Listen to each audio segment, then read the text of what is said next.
अस्सलाम वालेकुम दोस्तों, अनोखी कहानियाँ 76 के नए एपिसोड में मैं आप सब दोस्तों को खुशामदीद कहता हूँ। दोस्तों, सीक्रेट सर्विस की एक नई सीरीज़ शुरू करने जा रहा हूँ जिसका नाम है चाइल्ड किडनैपिंग और ऑर्गन सप्लाई। सीरियल ब्लास्टिंग का केस अभी ख़त्म ही हुआ था कि राशिद आराम से एजेंसी के हेडक्वार्टर में अपना काम करने में मसरूफ़ था।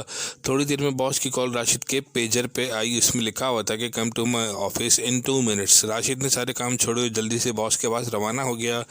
यहाँ आकर इसको पता चलता है कि यहाँ तो मामला काफ़ी हसास हैं। बॉस ने थोड़ा बहुत राशिद को ब्रीफ किया और मीटिंग रूम में ले गया। वहाँ सारे बड़े बड़े एजेंट पहले से ही मौजूद थे। बॉस ने आकर प्रोजेक्ट पे एक बंदे की तस्वीर दिखाई इन सबको और कहा कि ये एक ऐसा इंसान है कि इसने इस दुनिया के तकरीबन हर मुल्क में अपने बंदे, अपने ग्रुप्स फैलाए में जो मुख्तलिफ गंदे कामों में मुलव्विस हैं। इनका सबसे बड़ा और गंदा काम ऑर्गन सप्लाई और बच्चों को अगवा करके भीख के कामों पे लगाना है। ये सारी बातें बताकर बॉस ने राशिद समेत सारे एजेंटों को कहा कि ये इंसान और उसके तमाम ग्रुप्स मुझे 2 महीनों के अंदर जेल के अंदर बंद चाहिए।